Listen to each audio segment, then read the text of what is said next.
Hello दोस्तों, good morning. आप सभी कैसे हैं? हम आशा करते हैं कि आप सभी बहुत अच्छे होंगे। तो हम लेकर के आए हैं आप लोगों के कहने पर आपका कंटेंट। फिजिक्स में आप लोगों ने कहा था कि सर रिवीजन करवा दीजिए, तो रिवीजन करवाने का जो है एक माध्यम मिला है आपको, इसका प्रयोग करिए आप सभी। तो सर सबसे पहले हम इंटरमीडिएट में जो इम्पॉर्टेंट चीज़ें हैं उस पर डिस्कस करेंगे। फर्स्ट पेपर में सबसे ज़्यादा इम्पॉर्टेंट हम लोगों के लिए गॉस की प्रमेय होती है। गॉस की प्रमेय, तो इस अध्याय में जो है हम लोग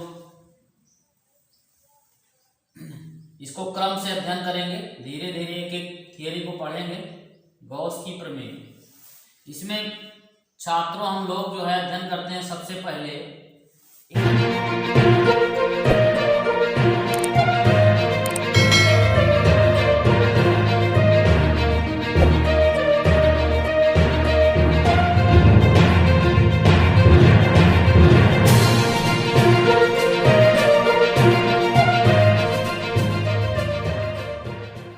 एक एक चीज़ों को, अगर एक एक कंटेंट को सीखोगे आराम से तो बहुत ज़्यादा कठिन नहीं है, एकदम सिंपल है, आप सारी चीज़ें सीख जाएंगे।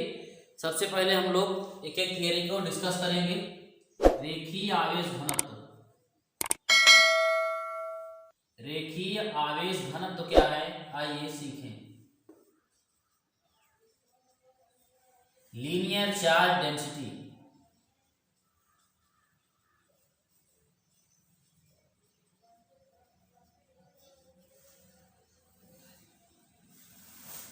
चलो इसको सीखा जाए। देखो बच्चों, रेखीय आवेश घनत्व क्या है। अगर आवेश लंबाई में वितरित होता है, अगर कुछ आवेश लंबाई में, किसी चालक तार की लंबाई में वितरित होते हैं तो उसे कहा जाता है रेखीय आवेश घनत्व। इसकी परिभाषा देखो बच्चों, रेखीय आवेश घनत्व को लैम्डा से लिखते हैं।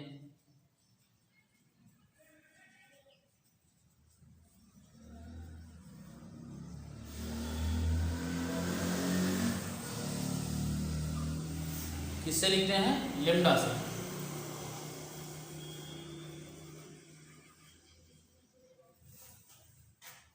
या अदिश राशि है,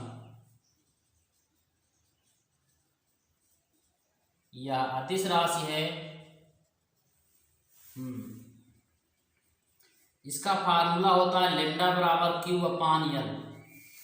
लैम्डा बराबर क्यू अपान एल, जहां क्यू क्या है? वितरित आवेश है, आवेश की मात्रा है, आवेश की मात्रा, और यल है चालक की लंबाई,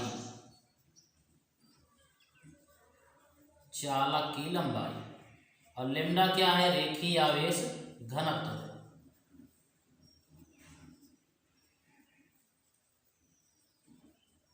बच्चों अब इसकी हम लोग जो है इस फार्मूले से परिभाषा बना लेंगे कि यदि इस चालक तार की लंबाई 1 मीटर हो, यल बराबर 1 मीटर हो, तो नीचे डिनोमिनेटर में हर में 1 नहीं लिखा जाता, 1 छिपा रहता है। इस तरह से जैसे 10 लिखा है तो इसके बटे में हम लोग 1 समझ लेते हैं कि लिखा हुआ है। तो अब हम लोग देखिए इसको कैसे हल करते हैं। आगे लैम्डा बराबर क्यू हो जाएगा, नीचे 1 छुपा हुआ है, यल का मान 1 हो गया ना। यदि चालक तार की लंबाई 1 हो तो उसमें जितने आवेश वितरित होंगे उसी की मात्रा को हम लोग लैम्डा कहेंगे, मतलब रेखीय आवेश घनत्व कहेंगे। तो इसकी परिभाषा हम लोग क्या बनाएंगे, यदि चालक तार की लंबाई 1 मीटर हो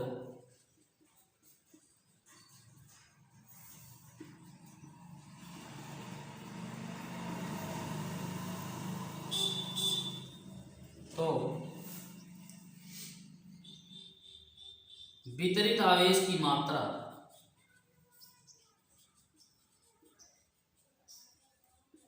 वितरित आवेश की मात्रा को रेखीय आवेश घनत्व कहते हैं।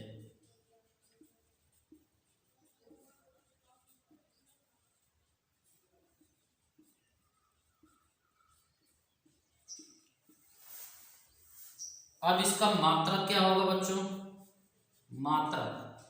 मात्रक भी इसका निकाल लेंगे, लैम्डा बराबर क्यू अपान एल फार्मूले से। कूलाम बटे मीटर, कूलाम प्रति मीटर, कूलाम प्रति मीटर इसका मात्रक हो गया। और बीमा इसकी निकालेंगे बच्चों छात्रों, बीमा जो है कूलाम की होती है 80 और मीटर की यल। तो बच्चों 80, जब यल को हम लोग ऊपर ले आएंगे, ऊपर करेंगे इसको, तो इसकी घात 1 है, माइनस में 1 हो जाएगी, 80 यल माइनस 1। तो हम लोगों ने बीमा फाइंड कर ली। तो इस तरह से आप इसका स्क्रीनशॉट ले सकते हैं। गॉस की प्रमेय में पहली थियरी का अध्ययन हम लोगों ने किया है रेखीय आवेश घनत्व का। रेखीय आवेश घनत्व को लेमडा से लिखते हैं, या अदिश राशि है, और लेमडा बराबर फार्मूला क्या हुआ, क्यू अपान एल, क्यू आवेश की मात्रा, यल चालक की लंबाई, लेमडा क्या हो गया रेखीय आवेश घनत्व। यल का मान अगर 1 मीटर हो जाए तो चालक में वितरित आवेश की मात्रा को ही क्या कहेंगे, रेखीय आवेश घनत्व कहेंगे। यहाँ हमने लिख भी दिया है कि यदि चालक तार की लंबाई 1 मीटर हो और वितरित आवेश की मात्रा को, यदि चालक तार की लंबाई 1 मीटर हो तो वितरित आवेश की मात्रा को ही रेखीय आवेश घनत्व कहते हैं। लेमडा बराबर क्यू अपान एल से, क्यू को मात्रा कूलाम, एल को मात्रा मीटर है तो मीटर होगा, तो कूलाम प्रति मीटर, कूलाम प्रति मीटर इसका हो गया मात्रक। और इसकी बीमा, कूलाम बीमा 80 और मीटर की बीमा यल होती है। इसको जब हम ऊपर ले जाएंगे तो 80 यल माइनस 1 हो गई इसकी बीमा। तो इस तरह से हम लोगों ने सीख लिया रेखीय आवेश घनत्व।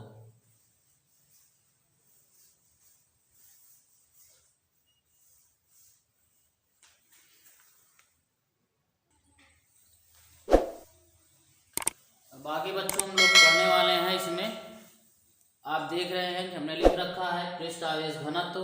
तो पृष्ठ आवेश घनत्व के बारे में हम लोग जानेंगे।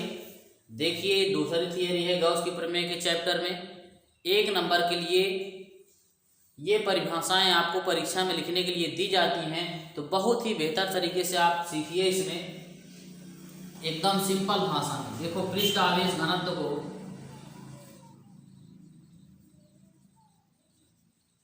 आराम से सीखिए, सारी चीजें आपको समझ में आ जाएंगी।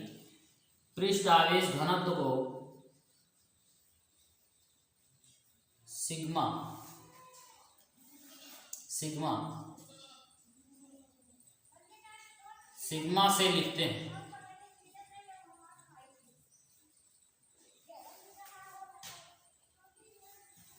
यह अदिश राशि है,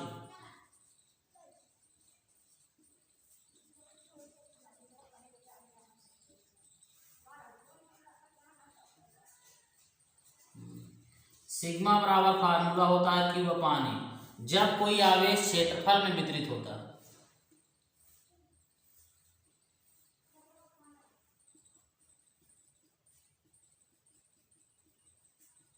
जब कोई आवेश किसी पृष्ठ के क्षेत्रफल में वितरित होता है तब वहां पर पृष्ठ आवेश घनत्व की गणना की जाती है। इसे सिग्मा से लिखा जाता है बच्चों। यदि ए का मान जो है 1 मीटर स्क्वायर हो, क्षेत्रफल इसका कितना हो 1 मीटर स्क्वायर हो, तब हम लोग लिखेंगे सिग्मा बराबर क्यू। मतलब एक माने होता है एकांक, एकांक का अर्थ होता है छात्रों इकाई। तो अगर क्षेत्रफल इकाई मीटर स्क्वायर हो अर्थात एकांक मीटर स्क्वायर हो, इसको लिखेंगे परिभाषा कि एकांक क्षेत्रफल वाले पृष्ठ पर वितरित आवेश की मात्रा, अगर इसका क्षेत्रफल 1 मीटर स्क्वायर हो छात्रों, तो इसमें जितने आवेश वितरित होंगे उसी मात्रा को 10 आवेश 20 आवेश 50 जितने भी इस पर वितरित होंगे भरे होंगे इसमें, उसी की मात्रा को हम लोग पृष्ठ आवेश घनत्व कहेंगे। यहाँ देखिए एकांक क्षेत्रफल वाले पृष्ठ पर वितरित आवेश की मात्रा को पृष्ठ आवेश घनत्व कहते हैं।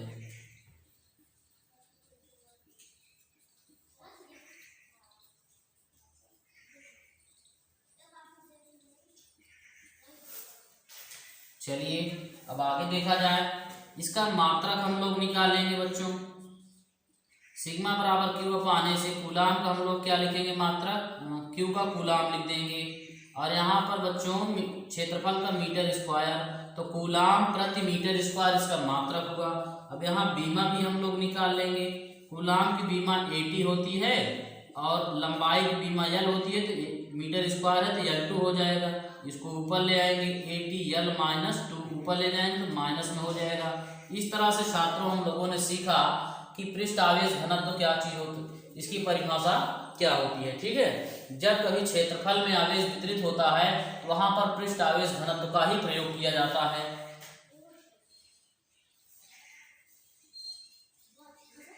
जब आवेश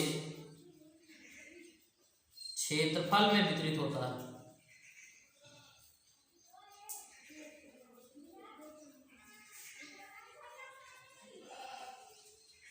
तो पृष्ठ आवेश घनत्व का प्रयोग किया जाता है।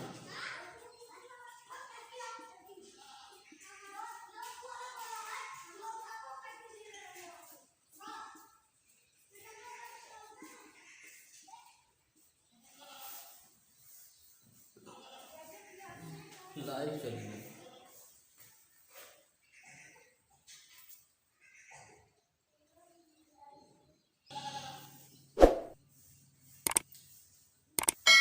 चलिए, हम लोग आगे पढ़ेंगे। आगे की तीसरी थियरी हम लोगों ने यहाँ लिख रखा है कि आयतन आवेश घनत्व क्या चीज है। आइए सीखें इसको बच्चों। आयतन आवेश घनत्व जो है इसको हम लोग रो से लिखते हैं।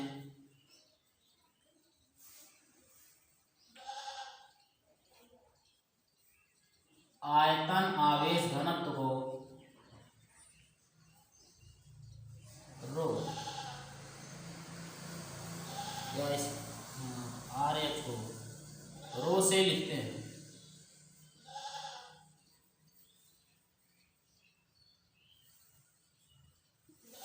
देखिए यह भी अदिश राशि है, यह अदिश राशि है। चलिए इसका सूत्र लिखते हैं। रो बराबर होता है बच्चों Q/V, जहां Q क्या है, आवेश है, आवेश की मात्रा है,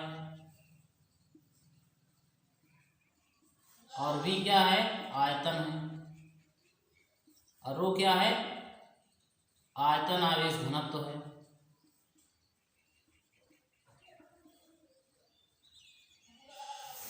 जब किसी आयतन में आवेश वितरित होते हैं, जैसे मान लीजिए कि इसमें Q आयतन वितरित हुए हैं, Q आवेश इसमें वितरित हुए हैं,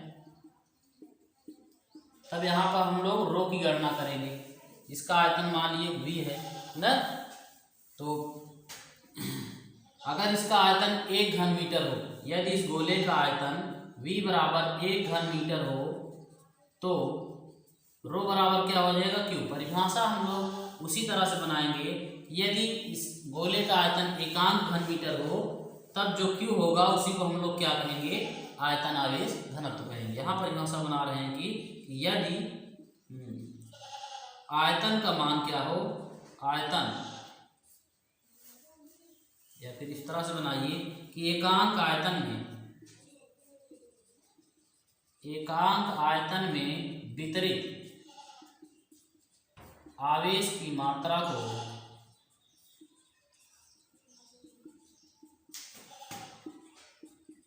आयतन आवेश घनत्व कहते हैं।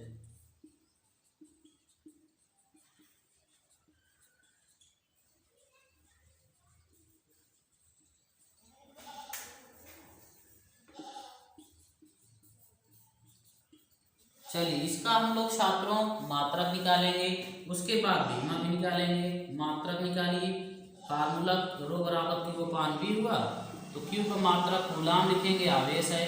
अब आयतन का मात्रक होता है बच्चों मीटर क्यूब, तो कूलाम प्रति मीटर क्यूब इसका हम लोग क्या निकालिए, मात्रक निकालिए। यहाँ पर बीमा भी फाइंड कर लेंगे बच्चों, तो कूलाम की बीमा AP होती है और L3 हो जाएगी मीटर की बीमा।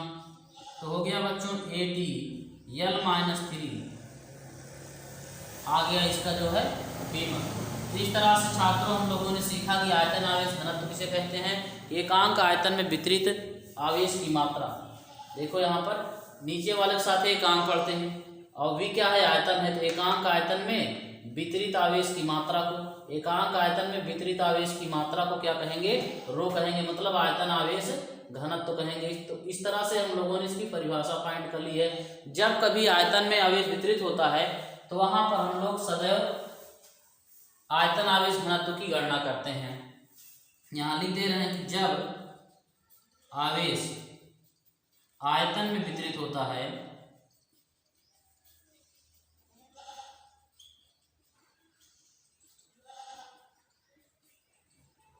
तो सदैव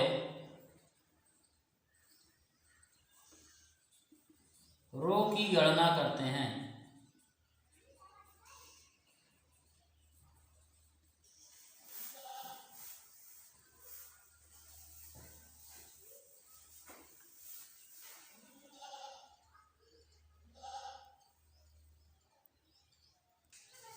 अब आगे हम लोग बात करेंगे दोस्तों अगली थियरी पर, जो बहुत इंपॉर्टेंट है बोर्ड परीक्षा के नज़र से, तो इसको हम लोग बहुत ही ध्यान से सीखेंगे।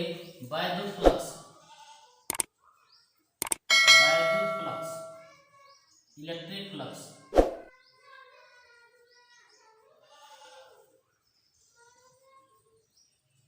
आइए वैद्युत फ्लक्स हम लोग सीखते हैं बच्चों।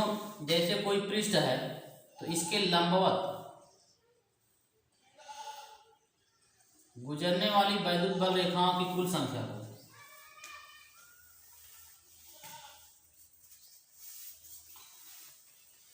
परिभाषा इसकी देखिए पहले। किसी तल के लंबवत गुजरने वाली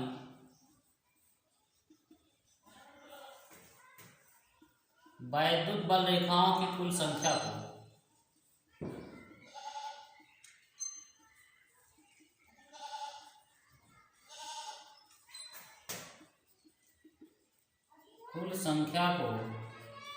वैद्युत फ्लक्स कहते हैं।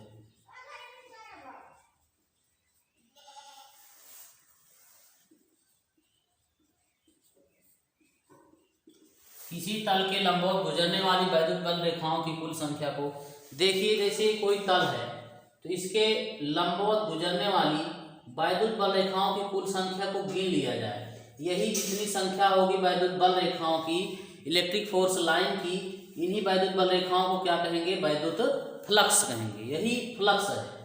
तो मान लीजिए कि इसका क्षेत्रफल जो है ए है और वैद्युत क्षेत्र की दिशा ई है। वैद्युत क्षेत्र की दिशा भी उसी साइड में है ई। वैद्युत क्षेत्र को हम लोग ई से लिखते हैं बच्चों। तो किसी तल के लंबवत गुजरने वाली वैद्युत बल रेखाओं की कुल संख्या को क्या कहेंगे? वैद्युत फ्लक्स कहते हैं बच्चों। इसे फाई से लिखते हैं। देखिए इसे फाई से लिखते हैं।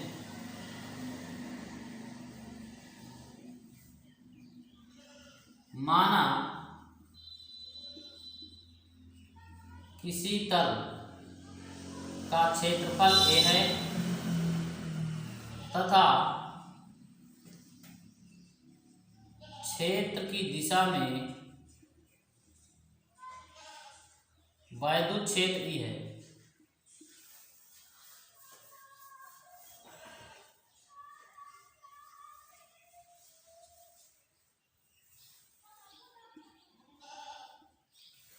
तो फाई बराबर सूत्र होता है ई ए। फाई बराबर ई ए क्या है? वैद्युत फ्लक्स का फार्मूला है बच्चों। इसमें और लाइनें मिटा देते हैं, इसका कोई काम नहीं है। अब ठीक है, चलिए आगे बढ़ते हैं।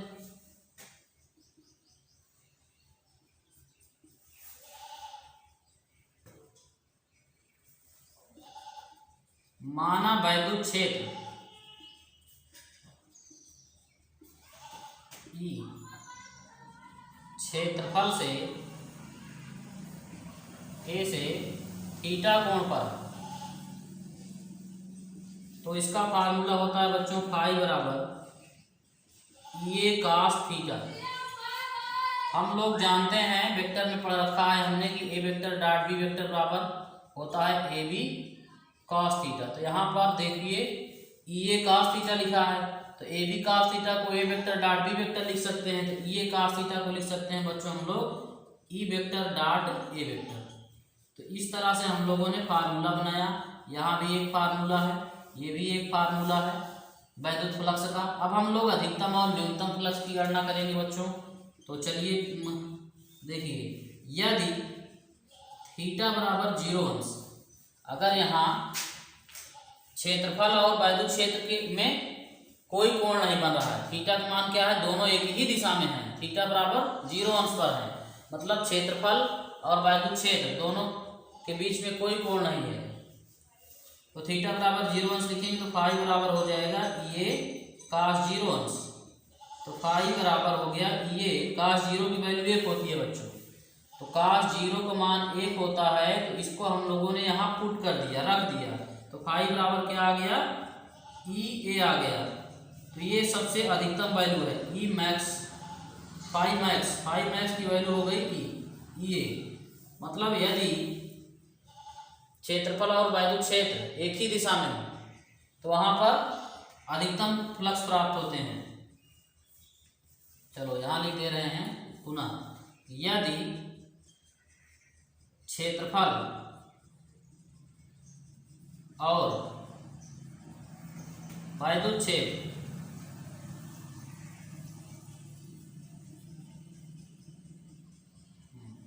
एक दूसरे के अनुदिश हो के समांतर या अनुदिश हो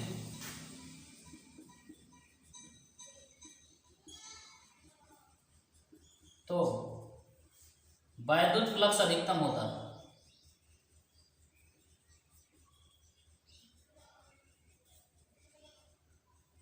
अधिकतम प्राप्त होता है।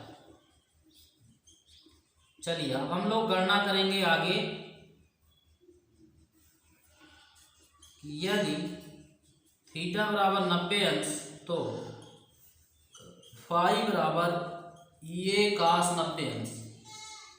तो cos 90 की वैल्यू बच्चों होती है 0, ये और गुणे 0 से गुणा करते हैं, cos 90 की वैल्यू होती है बच्चों यहाँ 0, तो फाई बराबर क्या आ जाएगा 0। ये फाई मिनिमम है, मतलब फाई सबसे कम वैल्यू क्या होगी, वैद्युत फ्लक्स की 0 होगी। तो इस तरह से हमने यहाँ पर फाइंड किया कि यदि ये आपका क्षेत्रफल है ए और इसके बीच में यहाँ पर ये क्षेत्र है, यहाँ इसके बीच में कोण 90 अंश है, तो वहाँ पर वैद्युत फ्लक्स 0 प्राप्त होगा। यदि क्षेत्र ई पृष्ठ से लंबवत हो, पृष्ठ से मतलब क्षेत्रफल से लंबवत हो तो न्यूनतम फ्लक्स प्राप्त होते हैं।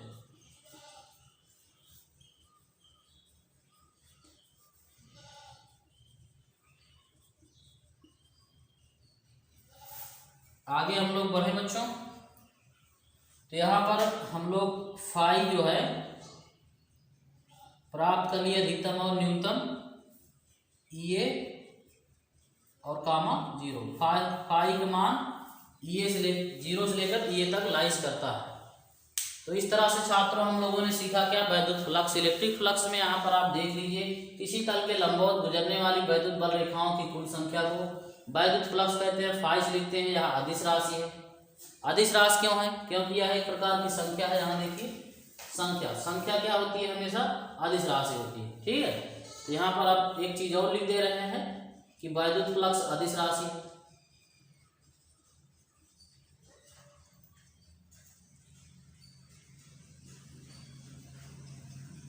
वैद्युत फ्लक्स अदिश राशि है।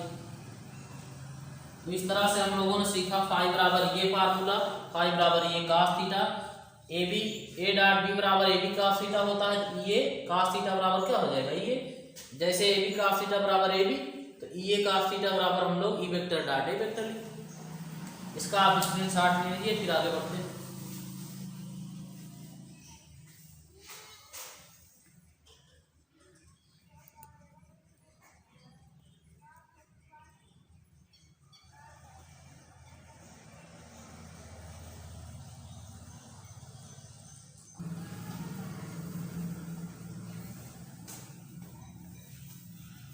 चलिए आगे बढ़ते हैं बच्चों।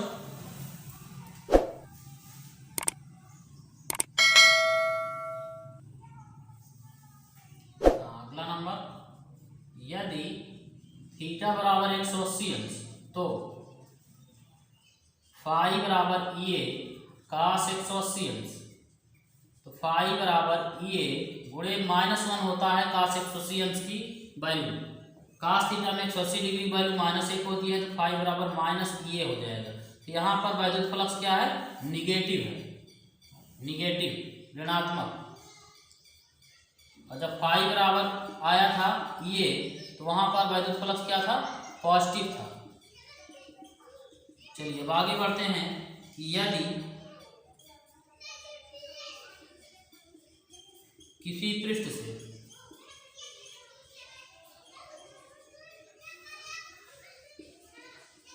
अनेक फ्लक्स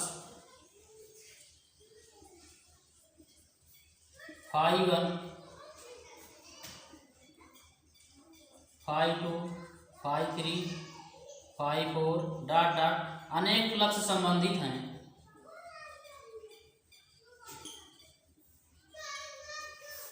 तो कुल परिणामी फ्लक्स फाई बराबर phi 1 plus phi 2 plus phi 3 plus phi 4 plus dot dot phi n।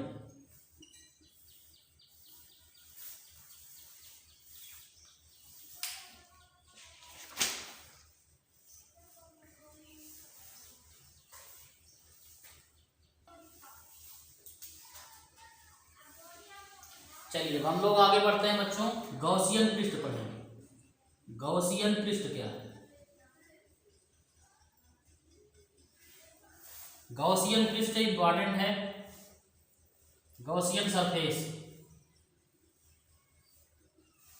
देखो बच्चों, किसी आवेश को केंद्र मान लिया जाए। कोई आवेश क्यों है, इसको केंद्र मानकर अगर कोई ऐसे पृष्ठ खींचा जाए ऐसे, तो इसे ही हम लोग बोलते हैं गॉसियन पृष्ठ। किसी आवेश को केंद्र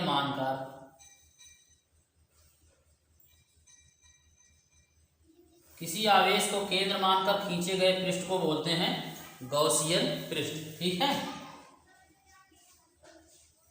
किसी आवेश को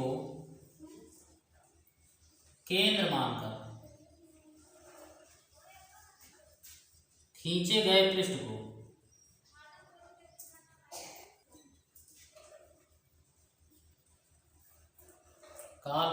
काल्पनिक पृष्ठ को गॉसियन पृष्ठ कहते हैं। मतलब गॉसियन पृष्ठ क्या है, काल्पनिक पृष्ठ है।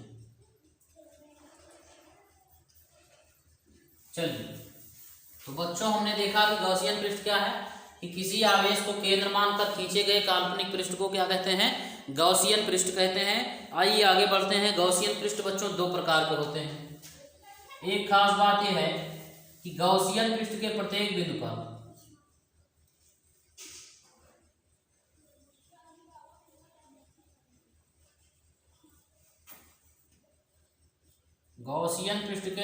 बिंदु पर वैद्युत क्षेत्र समान होता है।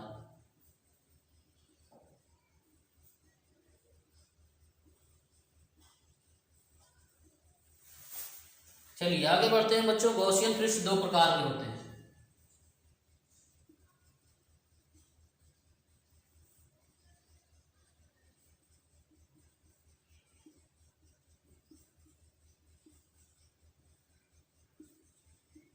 गॉसियन पृष्ठ दो प्रकार का होता है।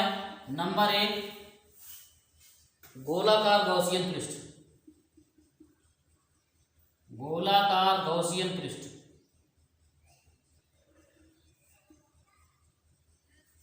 नंबर 2, बेलनाकार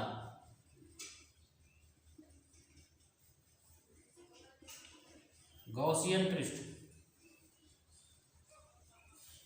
नंबर 1 गोलाकार गॉसियन पृष्ठ, नंबर 2 बेलनाकार गॉसियन पृष्ठ। छात्रों, नंबर 1 हम लोग जो है गोलाकार गॉसियन पृष्ठ जानेंगे क्या है।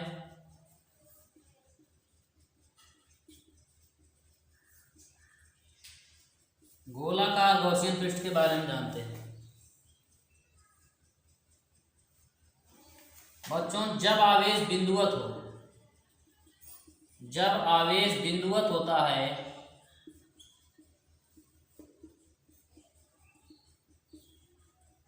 तब गोलाकार गॉसियन पृष्ठ खींचा जाता है।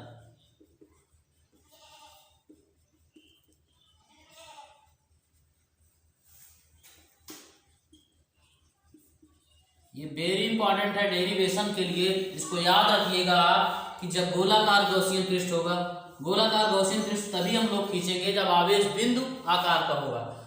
बड़े आवेश के लिए हम लोग जो है गोलाकार गॉसियन पृष्ठ का प्रयोग नहीं करेंगे। जब आवेश बिंदुवत होता है, बिंदु आकार का होता है, तब गोलाकार गॉसियन पृष्ठ खींचा जाता है। चलिए आगे बढ़ते हैं बच्चों। छात्रों अब हम लोग पढ़ने वाले हैं गॉसियन पृष्ठ। तो गॉसियन पृष्ठ में सबसे देखिए हमने लिख रखा है कि किसी आवेश को केंद्र मानकर खींचे गए काल्पनिक पृष्ठ को गॉसियन पृष्ठ कहते हैं। और गॉसियन पृष्ठ के प्रत्येक बिंदु पर वैद्युत क्षेत्र क्या होता है? समान होता है। गॉसियन पृष्ठ दो प्रकार का होता है, गोलाकार गॉसियन पृष्ठ, बेलनाकार गॉसियन पृष्ठ। और गोलाकार गॉसियन पृष्ठ आप देख रहे हैं कि जब आवेश बिंदुवत होता है बच्चों, तभी गोलाकार गॉसियन पृष्ठ खींचा जाता है। देखिए यहाँ पर जब आवेश बच्चों बिंदुवत होगा, ये इंपॉर्टेंट पॉइंट है ये पूरा, कि जब आवेश बिंदुवत होगा तभी गोलाकार गॉसियन पृष्ठ खींचा जाता है। मान लीजिए कि कोई आवेश क्यू है, बिंदुवत है, तो हमने आर त्रिज्या का एक गॉसियन पृष्ठ खींचा है, इसको डॉट डॉट दिखाया है, क्योंकि गॉसियन पृष्ठ क्या होते हैं? काल्पनिक होते हैं। वैद्युत क्षेत्र गॉसियन पृष्ठ के प्रत्येक बिंदु पर नियत रहता है। यहाँ पर हमने लिख रखा है, आप देखिए, तो गॉसियन पृष्ठ के प्रत्येक बिंदु पर वैद्युत क्षेत्र का मान क्या होता है? समान होता है। तो हम लोगों ने सीखा बच्चों कि गॉसियन पृष्ठ किसे कहते हैं? किसी आवेश को केंद्र मानकर खींचे गए पृष्ठ को क्या बोलते हैं? काल्पनिक पृष्ठ को। काल्पनिक पृष्ठ जरूरी है, काल्पनिक पृष्ठ को कहते हैं गॉसियन पृष्ठ। गॉसियन पृष्ठ के प्रत्येक बिंदु पर वैद्युत क्षेत्र समान होता है। गॉसियन पृष्ठ देख रहे हैं आप, दो प्रकार का है।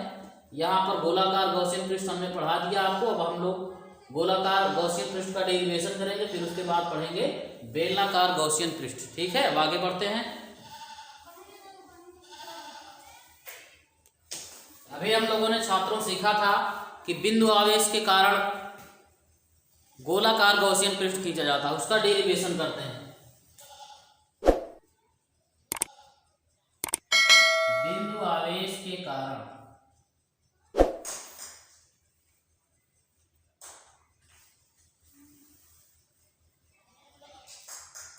उत्पन्न वैद्युत फ्लक्स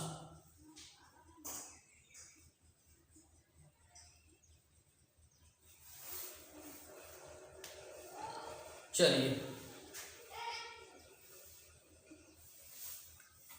मान लीजिए कि यहां पर कोई बिंदु आवेश क्यू है और इसको केंद्र मानकर आर त्रिज्या का हम लोग क्या खींचेंगे? गॉसियन पृष्ठ खींचेंगे।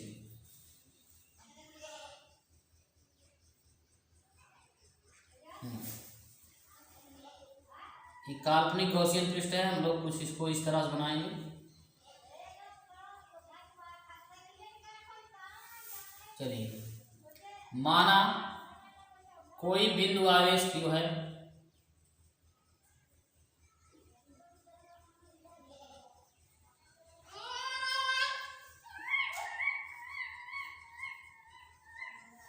क्यू है, हमें इसके कारण, इसके मतलब आवेश के कारण, हमें इसके कारण इस जो आवेश हमारा बिंदु आवेश है इसी के कारण क्या निकालना है?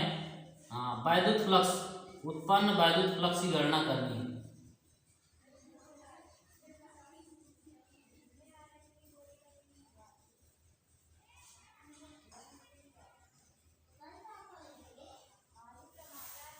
चलिए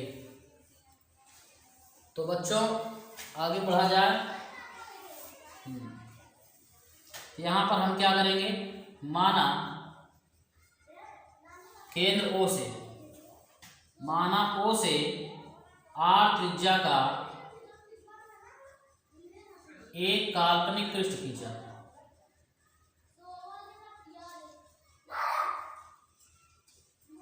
पृष्ठ खींचा और इस पृष्ठ पर हमने एक बिंदु P लिया। यहां पर हमने कल्पना की कि एक छोटा सा क्षेत्रफल है dA, वैद्युत क्षेत्र की दिशा E होगी और इसका क्षेत्रफल क्या है? dA।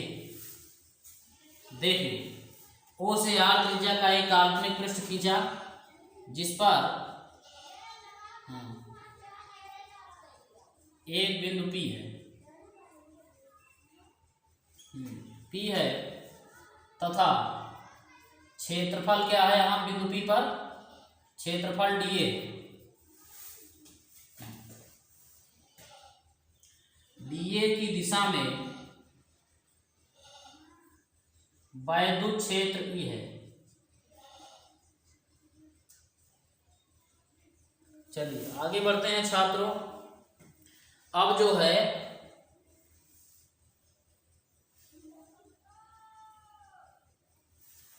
माना dA के कारण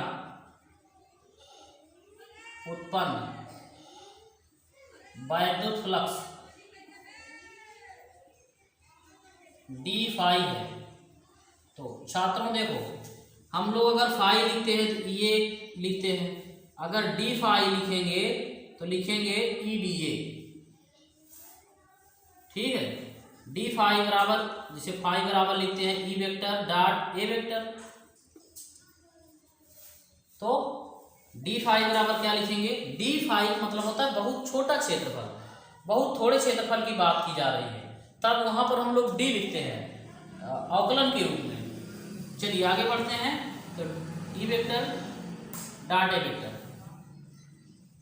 जब बहुत थोड़े क्षेत्रफल के लिए माना dA के कारण उत्पन्न वैद्युत फ्लक्स d फाई है, तो d फाई बराबर ई डी ए। चलिए आगे ज्ञात करते हैं d फाई बराबर, जब हम लोग इसका वेक्टर हटाते हैं तो आ जाता है E D A cos theta. और थीटा के मान यहाँ क्या लिखेंगे छात्रों, जब वैद्युत क्षेत्र और क्षेत्रफल एक ही दिशा में हो, जब वैद्युत क्षेत्र और क्षेत्रफल एक ही दिशा में हो तो थीटा का मान 0 रखते हैं। ई ए कास थीटा हो गया, तो d फाई बराबर ई डी ए कास 0 का मान 1 होता है, तो d फाई बराबर हो गया ई डी ए।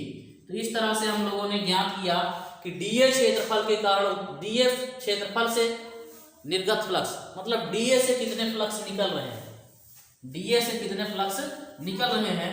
तो जब dA से आपका फ्लक्स निकल रहा है EDA, तो पूरे गोले से संपूर्ण गोले के संपूर्ण क्षेत्रफल, गोले के संपूर्ण क्षेत्रफल से निर्गत फ्लक्स, जब संपूर्ण की बात की जाए बच्चों इसी का समाकलन कर देते हैं, d फाई, फाई बराबर d फाई, तो फाई का मतलब फाई बराबर जो d फाई है इसी का समाकलन कर देंगे, तो फाई बराबर इसका मान रख दिया d phi E D A. अब यहाँ पर जो है ई को हम बाहर कर लेंगे dA। अब गोले dA का मतलब होता है बच्चों पूरे गोले का क्षेत्रफल, यहाँ संपूर्ण लिख दिया है ना, संपूर्ण क्षेत्रफल, गोले का संपूर्ण क्षेत्रफल निकालना होगा तो हम dA का क्या कर देंगे, समाकलन कर देंगे। तो गोले का संपूर्ण क्षेत्रफल क्या होता है, 4 पाई आर स्क्वायर होता है ना, 4 पाई आर स्क्वायर होता है। और एक बात बच्चों, हम लोग इसके पहले पढ़ चुके हैं, बिंदु आवेश के कारण उत्पन्न वैद्युत क्षेत्र की तीव्रता होती है 1/4 pi epsilon 0 Q upon R square. बिंदु आवेश के कारण उत्पन्न वैद्युत क्षेत्र, तो यहाँ पर रख देंगे। चलिए फाई बराबर ई का मान रखेंगे 1/4 pi epsilon 0 Q upon R square, और यहाँ पर 4 पाई आर स्क्वायर रखे हैं, 4 पाई आर स्क्वायर है, यहाँ 4 पाई और यहाँ आर स्क्वायर कैंसिल हो गया, तो हमारा आ गया फाई बराबर क्या बच्चों, Q अपान एप्सिलॉन 0, और ये आ गया बिंदु आवेश के कारण उत्पन्न वैद्युत फ्लक्स।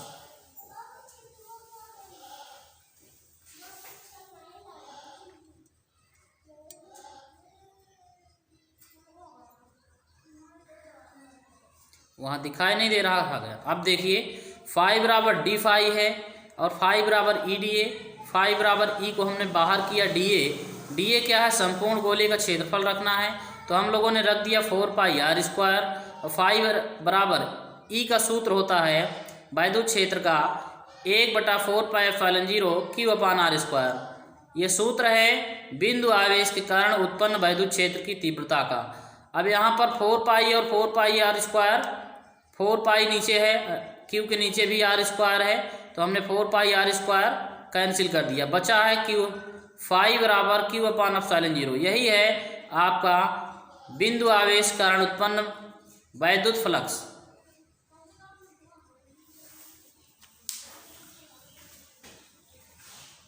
लोग वो चीज़ गॉस के प्रमेय सीखते हैं जो इस चैप्टर का मुख्य बिंदु है और वेरी इंपॉर्टेंट है। परीक्षा पीरियड में आपको पेपर में देखने के लिए प्रत्येक प्रश्न पत्र में मिलता है। साइंस के मतलब फिजिक्स के जितने भी पार्ट्स बनते हैं, जितने भी प्रश्न पत्र बनते हैं, 7 सेट बनते हैं, 7 सेट, और सभी में आपको देखने के लिए गॉस की प्रमेय मिलती है। तो आइए सीखते हैं हम लोग गॉस की प्रमेय। काम करते हैं बच्चों, सब क्या पढ़ना है? गॉस की प्रमेय। गॉस की प्रमेय जो है स्थिर वैद्युतिकी का सबसे महत्वपूर्ण और इम्पोर्टेंट टॉपिक है। आइए इसको सीखें। किसी बंद पृष्ठ से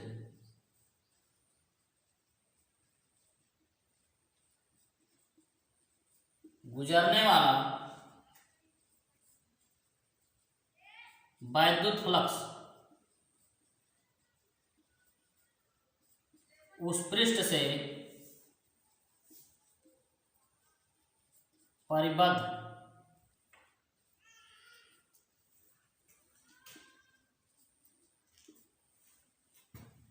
कुल नेट आवेश Q का 1/ε0 गुना होता है। इसमें कहा जा रहा है छात्रों कि किसी बंद पृष्ठ से, कोई पृष्ठ बंद है तो उससे गुजरने वाला वैद्युत फ्लक्स, इससे इस पृष्ठ से जितना वैद्युत फ्लक्स गुजरेगा वह वैद्युत फ्लक्स फाई, वैद्युत फ्लक्स को फाई से लिखते हैं। वैद्युत फ्लक्स फाई उस पृष्ठ में जितने आवेश भरे होंगे सभी का, मतलब आवेश अगर Q भरा है तो सब का 1/ε0 गुना होता है फाई ई का मान। फाई ई बराबर Q गुणे 1/ε0। तो इस तरह हो जाएगा फाई ई बराबर Q का 1/ε0 गुना, तो फाई ई बराबर Q का 1 में गुणा कर दिए, Q 1 कम Q अपान ε0। तो इस तरह से, और यहाँ पर बच्चों देखो ε0 क्या है? तो ε0 क्या है? निर्वात की वैद्युतशीलता है।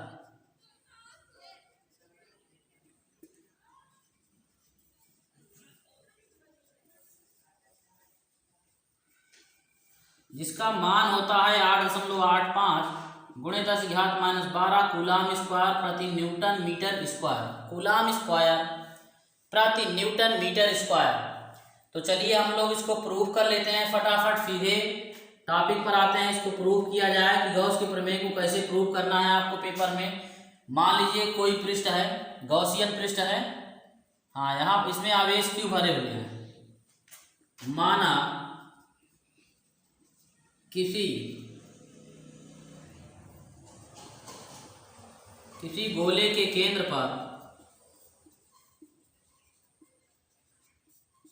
O पर प्लस Q आवेश रखा है।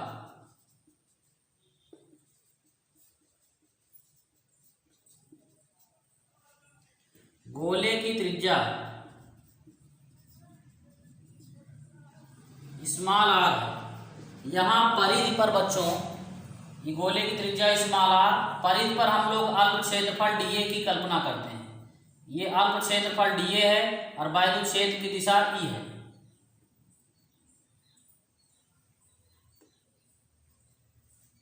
चलो आगे बढ़ते हैं बच्चों। हमने गोले की परिधि पर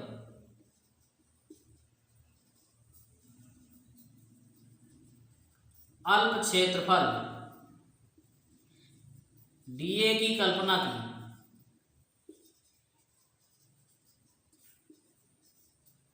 तब dA से निर्गत फ्लक्स, dA क्षेत्र से निर्गत फ्लक्स की गणना करेंगे। फ्लक्स का जब यहाँ पर क्षेत्रफल छोटा से है तो हम बहुत थोड़ा सा फ्लक्स भी गुजरेगा। बच्चों देखो, अगर यहाँ क्षेत्रफल बहुत कम है, dA अल्प क्षेत्रफल की कल्पना हमने किया है, तो यहाँ से फ्लक्स भी बहुत थोड़ा सा गुजरेगा, तो उसको भी हम लोग d फाई ई लिखेंगे। अगर हम लोग A को dA लिखते हैं तो फाई को d फाई ई लिख सकते हैं। हमने क्या कहा, ये अगर A को हमने dA लिखा तो फाई को क्या लिख सकते हैं? d फाई लिख सकते हैं। आगे बढ़ते हैं बच्चों। तो d फाई ई बराबर यहाँ पर EDA फाई का सूत्र ये था, डी फाई लिखेंगे तो क्या लिख देंगे, ई डी ए लिख देंगे। अब छात्रों यहाँ से वेक्टर हटाएंगे तो एक नियतांक, सॉरी वेक्टर हटाएंगे तो यहाँ पर आ जाएगा ई डी ए कास थीटा। जब आप जानते हैं कि क्षेत्रफल और वैद्युत क्षेत्र की दिशा समान हो, दोनों एक ही दिशा में हो, क्षेत्रफल और वैद्युत क्षेत्र दोनों एक ही दिशा में होंगे, तो थीटा का मान E D A cos theta, theta का मान 0 अंश होगा। तो डी फाई ई बराबर ई डी ए कास 0 का मान 1 होता है। कास 0 अंश की वैल्यू, कास 0 डिग्री की वैल्यू बच्चों 1 होती है। तो डी फाई ई बराबर हो गया ई डी ए। अब हम लोग क्या करेंगे, समाकलन कर देंगे। जब डी ए क्षेत्रफल से निर्गत फ्लक्स की गणना हो गई तो हम लोग संपूर्ण क्षेत्रफल से, गोले के संपूर्ण क्षेत्रफल से निर्गत फ्लक्स की गणना करेंगे। तो यहां पर समाकलन कर देंगे, संपूर्ण क्षेत्रफल से निर्गत फ्लक्स। अब छात्रों हम लोग इसका समाकलन कर देंगे डी फाई का, और इधर भी हम लोग समाकलन चिन्ह लगा देंगे, surface integration E D A.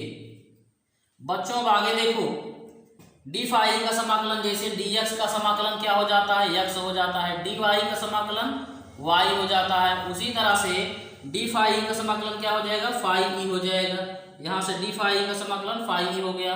अब आगे बढ़ते हैं बच्चों, ई बाहर कर लेंगे हम लोग, और यहाँ पर छोड़ दिए क्या, डी ए। तो यहाँ समाकलन करना है गोले के क्षेत्रफल का। जब गोले के संपूर्ण पृष्ठ का क्षेत्रफल, संपूर्ण पृष्ठ का जो समाकलन करेंगे, गोले के संपूर्ण पृष्ठ का समाकलन करेंगे, तो गोले के संपूर्ण पृष्ठ का फार्मूला होता है 4 पाई आर स्क्वायर। ठीक है, 4 पाई आर स्क्वायर, इसकी वैल्यू हमने रख दिया डी ए की वैल्यू। अब हम लोग वैद्युत क्षेत्र की तीव्रता ई का मान रखेंगे।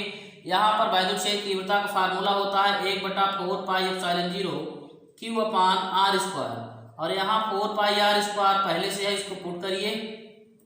अब 4 पाई आर स्क्वायर, यहाँ 4 पाई और आर स्क्वायर कैंसिल हो गया, तो फाई बराबर ऊपर बचा है क्यू और नीचे बचा है एप्सिलॉन 0। यही गॉस की प्रमेय है, प्रूफ हो गई। ठीक है, यही गॉस की प्रमेय है, एक बार इसको आप फिर से देख लीजिए, और यही प्रूफ भी करना था, यहाँ देख लें। ठीक है बच्चों, तो किसी भी बंद पृष्ठ से गुजरने वाला वैद्युत फ्लक्स फाई का मान उस पृष्ठ से परिबद्ध कुल नेट आवेश क्यू का 1/एप्सिलॉन गुना होता है। फाई बराबर क्यू अपान, फाई ई बराबर क्यू अपान एप्सिलॉन 0, फाई ई बराबर क्यू अपान एप्सिलॉन 0। एप्सिलॉन 0 निर्वात की वैद्युतशीलता है, इसका मान भी हमने लिख रखा है। तो इस तरह से हम लोगों ने गॉस की प्रमेय सीखा। इसको आप पहले स्क्रीनशॉट ले लें या नोट कर लें, फिर हम लोग आगे बढ़ते हैं।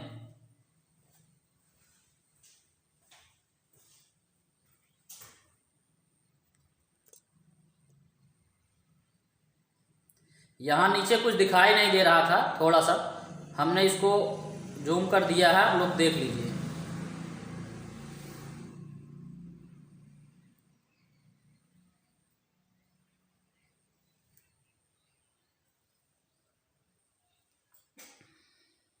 थोड़ा सा कट गया था, नहीं दिखाई दे रहा था। चलिए अब आगे बढ़ते हैं, हम लोग पढ़ेंगे बच्चों गॉसियन पृष्ठ की विशेषताएं। गॉसियन पृष्ठ की क्या क्या प्रॉपर्टी होती है, विशेषताएं, ये जान लेना इसलिए जरूरी है क्योंकि गॉसियन पृष्ठ की आप आगे डेरिवेशन पढ़ेंगे, व्यंजक पढ़ेंगे, तो वहाँ गॉसियन पृष्ठ की कुछ विशेषताएं प्रयोग होंगी, जिसको हमें पहले से जान लेना जरूरी है। तो सबसे पहले हम सीखेंगे बच्चों गॉसियन पृष्ठ की विशेषताएं, उसके बाद हम लोग गॉस की प्रमेय के डेरिवेशन चलेंगे, सीखेंगे गॉसियन पृष्ठ की विशेषताएं।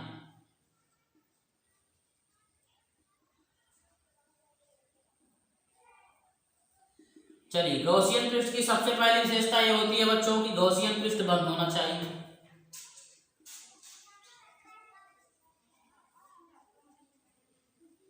गॉसियन पृष्ठ बंद होना चाहिए।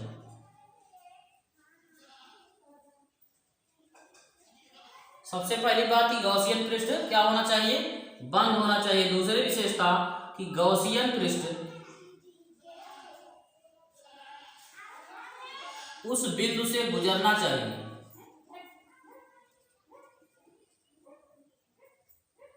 उस बिंदु से गुजरना चाहिए।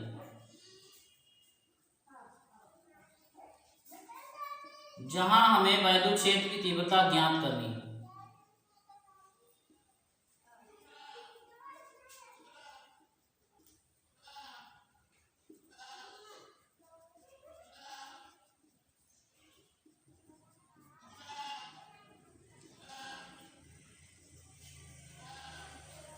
चलिए आगे बढ़ते हैं बच्चों। गॉसियन पृष्ठ की अगली विशेषता, गॉसियन पृष्ठ स्रोत के सममित होना चाहिए। जिस प्रकार का स्रोत हो उसी प्रकार के गॉसियन पृष्ठ की कल्पना की जानी चाहिए।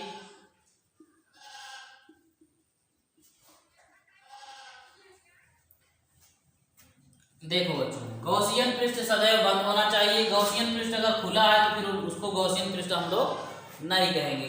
गॉसियन पृष्ठ उस बिंदु से गुजरना चाहिए जहां पर हमें वैद्युत क्षेत्र की तीव्रता की गणना करनी है। जैसे बिंदु P पर वैद्युत क्षेत्र की तीव्रता निकालनी है तो गॉसियन पृष्ठ इस बिंदु P से होकर के गुजरना चाहिए।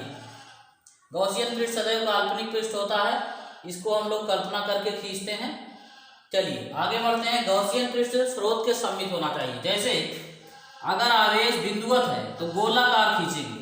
अगर आवेश किसी तार में वितरित है, किसी चालक तार में वितरित है, तब वहां पर गॉसियन पृष्ठ की कल्पना करेंगे तो एक बेलन लेंगे। और अगर बिंदुवत आवेश है, बिंदु आवेश, तो उसके चारों ओर गोले की कल्पना करेंगे। तो गॉसियन पृष्ठ स्रोत के सममित होना चाहिए। इससे हमने क्या सीखा कि अगर आवेश चालक तार में फैला हुआ है तो हम लोग बेलन की कल्पना करेंगे गॉसियन पृष्ठ में, और अगर आवेश बिंदुवत है तो हम लोग गोले की कल्पना करेंगे आवेश गॉसियन पृष्ठ के लिए। गोले की कल्पना कब करेंगे? जब आवेश बिंदुवत होगा। अब बेलन की कल्पना कब करेंगे? जब आवेश किसी तार में वितरित होगा।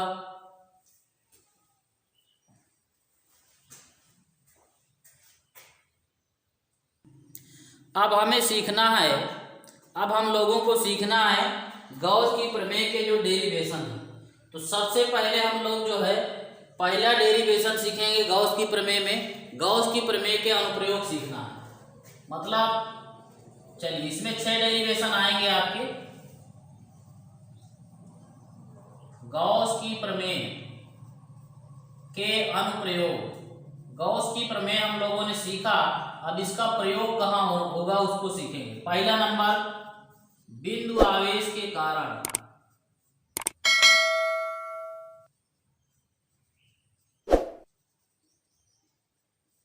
वैद्युत क्षेत्र की तीव्रता ज्ञात करना।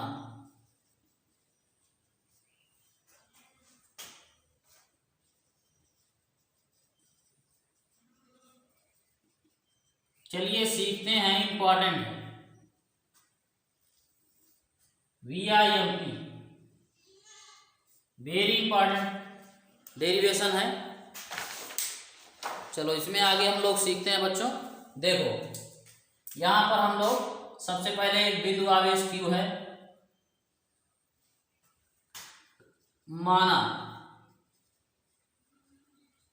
बिंदु आवेश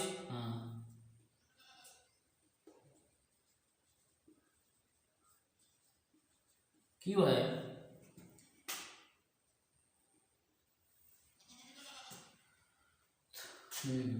जो माना थोड़ा शार्ट कर लिया जाए। देखो माना बिंदुओं पर आवेश Q रखा है, आवेश Q रखा है बिंदुओं से। देखो R दूरी पर एक बिंदु P है,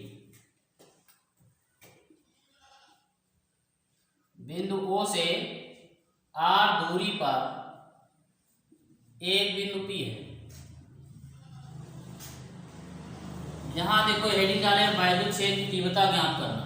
बिंदु आवेश कारण, इस बिंदु आवेश के कारण इस बिंदु P पर आपको क्या निकालना है? इंटेंसिटी ऑफ इलेक्ट्रिक फील्ड, वैद्युत क्षेत्र की तीव्रता निकालना है बच्चों। तो बिंदुओं से R दूरी पर एक बिंदु P है जहां हमें वैद्युत क्षेत्र की तीव्रता ज्ञात करना है।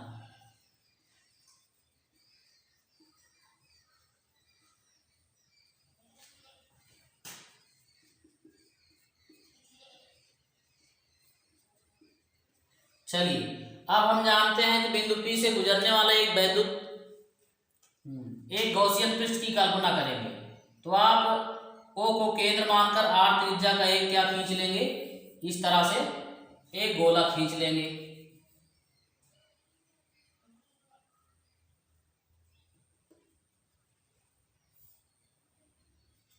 चलिए बन गया है चित्र।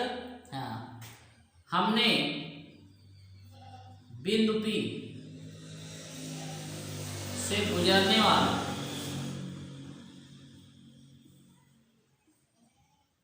एक गोला, ये गोला क्या चीज है, गॉसियन पृष्ठ है, गॉसियन पृष्ठ खींचा।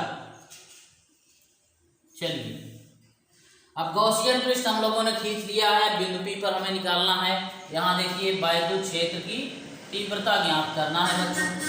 तो अब जो है हम लोग वैद्युत क्षेत्र की तीव्रता ज्ञात करेंगे।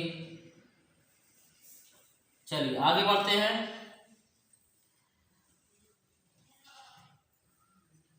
यहां बिंदु P पर हम एक अल्प क्षेत्रफल dA की कल्पना करेंगे। बिंदु P पर अल्प क्षेत्रफल dA की हमने क्या की, कल्पना की। और यहां पर वैद्युत क्षेत्र की दिशा भी क्षेत्रफल की दिशा में ही है, ठीक है। माना हमने बिंदु P पर अल्प क्षेत्रफल dA की कल्पना की।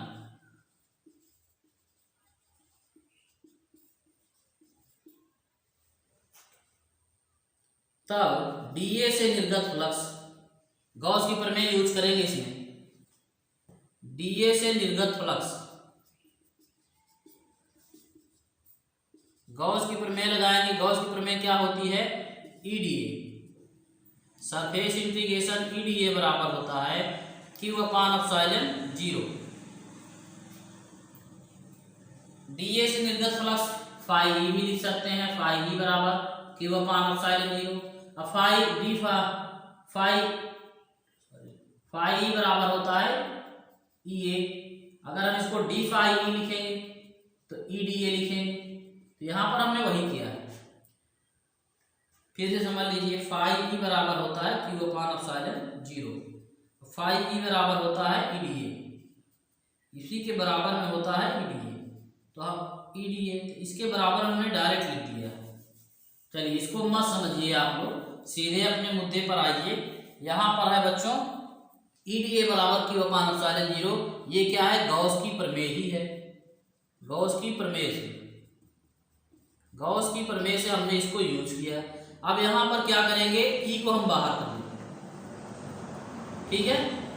क्या करेंगे, E वेक्टर को हम बाहर कर लेंगे। पहले एक काम करेंगे, यहाँ से वेक्टर हटाएंगे तो EDA cos 0 अंश आएगा, क्योंकि यहाँ देखिए क्षेत्रफल और वैद्युत क्षेत्र की तीव्रता दोनों एक ही दिशा में हो तब थीटा का मान 0 रखा जाता है। EDA बराबर EDA cos थीटा होता है, तो थीटा के स्थान पे हमने 0 रख लिया, Q/ε0।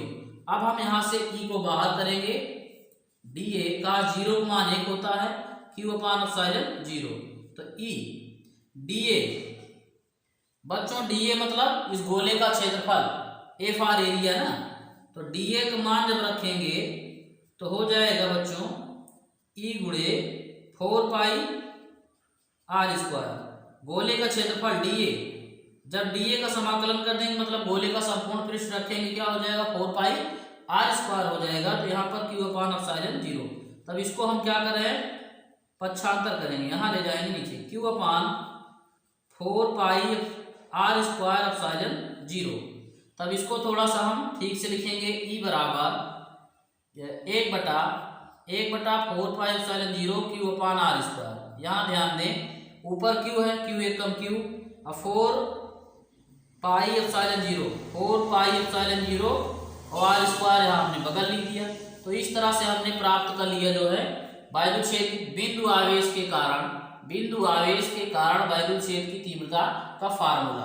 वैद्युत क्षेत्र की तीव्रता का मात्रक होता है न्यूटन प्रति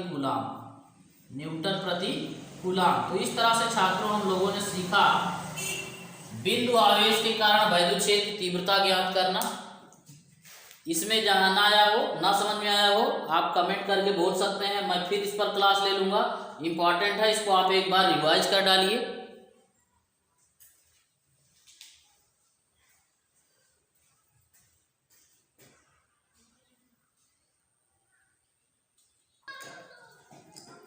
चलिए अब हम लोग आगे पढ़ेंगे बच्चों। यहाँ देखिए अगला डेरिवेशन है, एक समान रूप से आवेशित अचालक तार के कारण उत्पन्न चुंबक वैद्युत क्षेत्र। एक समान रूप से आवेशित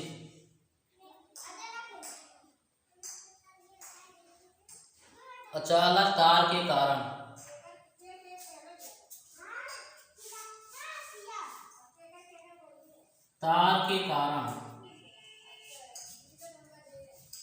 उत्पन्न चुंबकीय क्षेत्र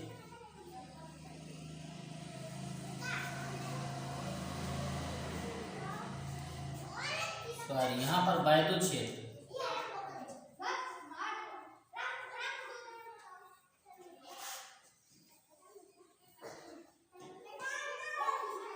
चलिए सीखना है, तो ये भी इंपॉर्टेंट डेरिवेशन है बोर्ड परीक्षा की दृष्टि से। चलिए सीखा जाए बच्चों। एक समान रूप से आवेशित अचालक तार है, यहाँ पर देखो बाहर आवाज हो रही। चलो अब ठीक हो गया, पढ़ते हैं हम लोग। तो यहाँ पर एक समान रूप से आवेशित अचालक तार के कारण मान लीजिए कि एक तार है, इस पर जो है कोई आवेश वितरित है इस तरह से। माना किसी तार की लंबाई में आवेश क्यों वितरित है।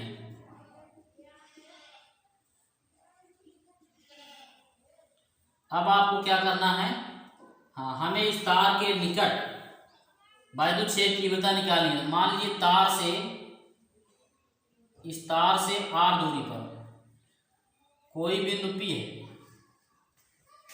माना तार से r दूरी पर कोई बिंदु P है,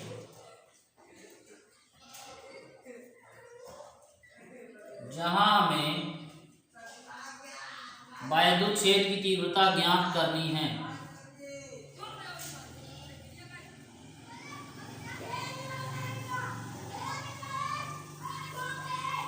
चलिए आगे पढ़ते हैं बच्चों। तो तार के निकट एक बिंदु P है, जहां हमें वैद्युत क्षेत्र की तीव्रता, देखो वैद्युत क्षेत्र ज्ञात करना है। तो हम क्या करेंगे कि इसके निकट एक गॉसियन पृष्ठ की कल्पना करेंगे, और गॉसियन पृष्ठ इस बिंदु P से होकर के गुजरना चाहिए, ठीक है। तो चलिए यहाँ पर हमने क्या किया, एक गॉसियन पृष्ठ की कल्पना की। गॉसियन पृष्ठ स्रोत के सम्मित होना चाहिए। स्रोत लंबाई में है तो हम लोग लंबाई में क्या मानेंगे, गॉसियन पृष्ठ भी लंबाई में मानेंगे। तो गॉसियन पृष्ठ की हमने यहाँ पर कल्पना की। गॉसियन पृष्ठ एक बेलन है जिसकी त्रिज्या क्या हो जाएगी, यही r हो जाएगी। ये r त्रिज्या का एक जो है गॉसियन पृष्ठ की हमने कल्पना की। माना r त्रिज्या का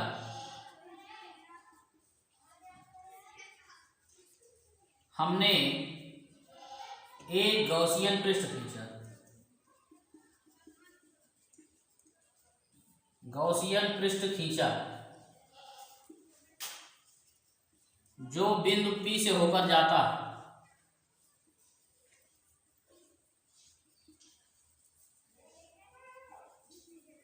चलिए छात्रों, हम लोग जो है आगे बढ़ते हैं।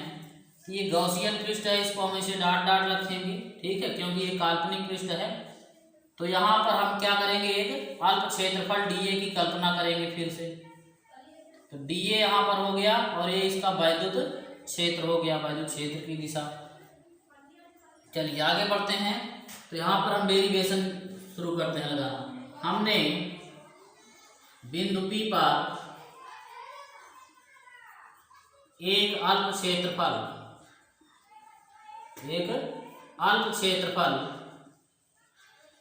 डीए की कल्पना की,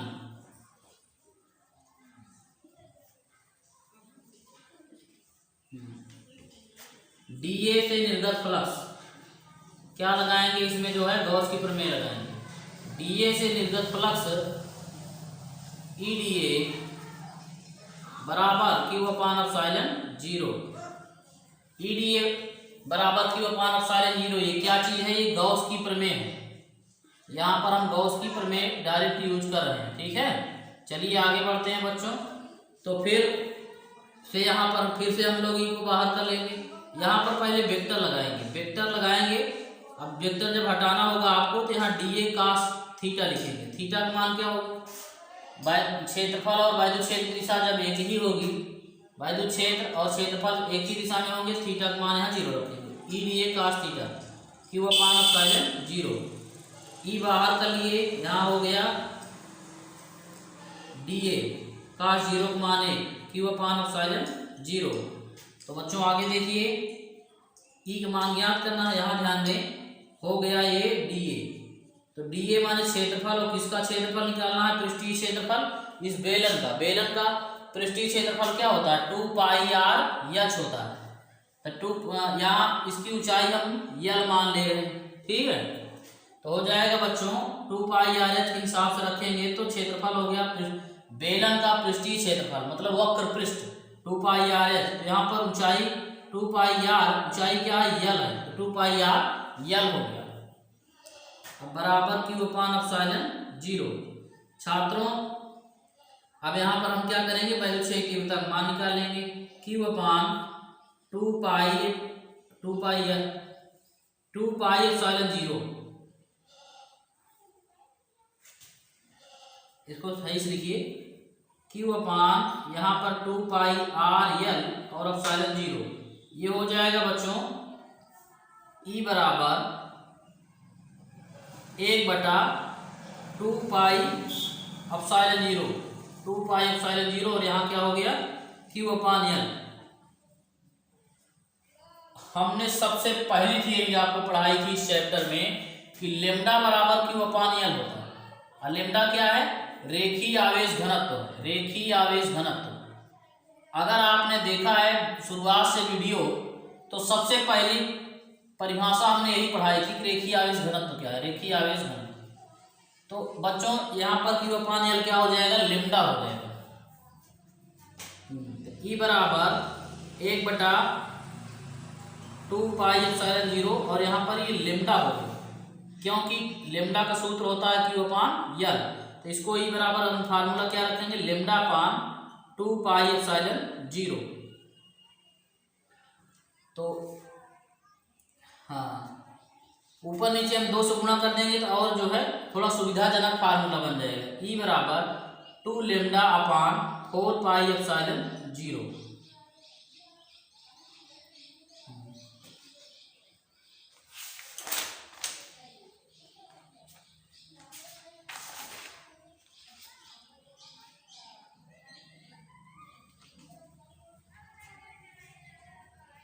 यहाँ पे आर भी था ना, आर भी यहाँ लिख दीजिए। हाँ, आर यहाँ लिख दीजिए, लेम्डा अपान आर। तो यही पड़े रहने दीजिए, यही फार्मूला हो जाएगा 1/2 pi epsilon zero lambda upon R. या इसको इस तरह लिख देंगे, 2 से ऊपर नीचे गुणा कर देंगे तो हो जाएगा 1/4 पाई एप्सिलॉन जीरो और 2 लेम्डा अपान आर न्यूटन प्रतिकूलम। देखिए हमने किया क्या, ऊपर 2 से गुणा किया तो 2 लेम्डा हो गया, नीचे भी 2 से गुणा किया हमने तो 4 हो गया। तो इस तरह से जो है अंश और हल में 2 से गुणा कर दिए, फार्मूला आ गया हमारा।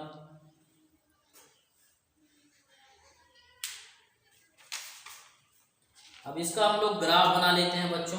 यहाँ पर ये रियल फार्मूला ये भी है आपका, एक फार्मूला ये भी है। तो हम लोग जब ग्राफ बनाएंगे तो हाँ, ई बराबर हमने ऊपर फार्मूला प्राप्त किया है 1/2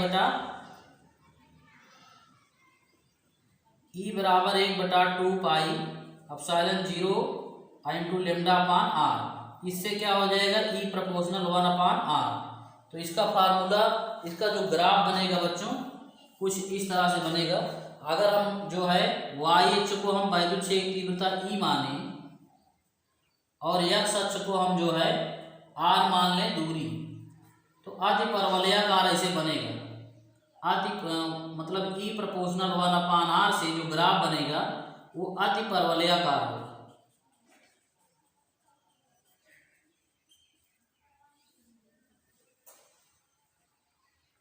तो इस तरह से छात्रों हम लोगों ने सीखा जो है एक समान रूप से आवेशित अचालक तार के निकट वैद्युत क्षेत्र की तीव्रता का फार्मूला क्या आया है, 1/4πε0 इंटू 2 λ/R न्यूटन प्रति कूलम्ब वैद्युत क्षेत्र की तीव्रता का मात्रक होता है। चलिए इसको आप नोट कर लें पहले।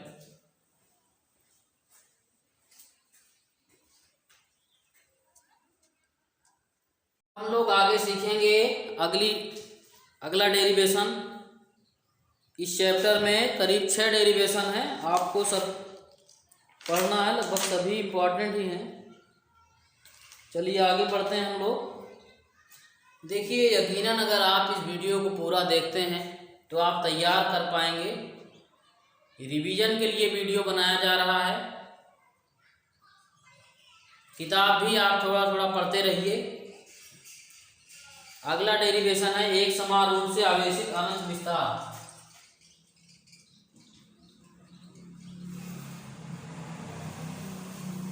एक समान रूप से आवेशित अनंत विस्तार की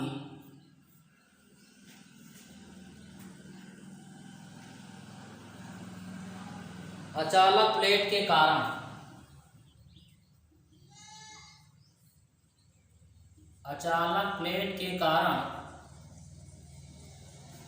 उत्पन्न चुंबकीय क्षेत्र की तीव्रता, वैद्युत क्षेत्र, उत्पन्न वैद्युत क्षेत्र। चलिए ये हमारा हो गया, हमारी हो गई हेडिंग। तो आगे हम लोग अब बढ़ें तो यहाँ पर लिखा हुआ है कि एक समान रूप से आवेशित अनंत विस्तार की अचालक प्लेट। मान लिया हमने कि यहाँ पर कोई एक अनंत विस्तार की अचालक प्लेट है और यह आवेशित भी है, तो इसमें हमने क्या किया, आवेश भर दिया इस तरह से।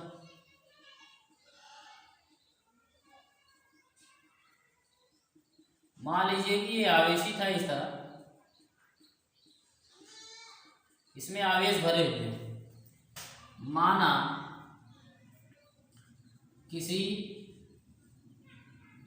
अचालक प्लेट में आवेश Q है, आवेश Q तथा इसका पृष्ठ आवेश घनत्व, पृष्ठ आवेश घनत्व किससे डिनोट किया जाता है बच्चों, सिग्मा से। हमने आपको पढ़ाया है, दूसरी थियरी थी इस चैप्टर में। तो चलिए आगे बढ़ते हैं। आपको क्या करना है, इस चालक के इस चादर के निकट, इस चादर के निकट दोनों ओर हम मान लेते हैं 2 बिंदु हैं P और इधर P डैश। हमें क्या करना है, बिंदु P और P डैश पर वैद्युत क्षेत्र की तीव्रता ज्ञात करनी है। माना चादर के दोनों ओर 2 बिंदु P और P डैश हैं, जहां हमें वैद्युत क्षेत्र की तीव्रता ज्ञात करनी है।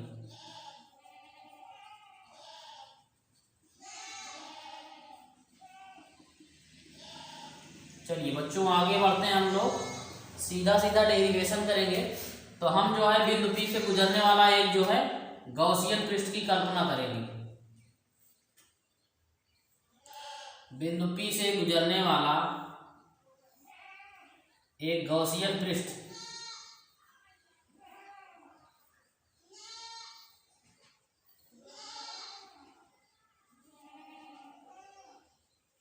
ये P डैश है।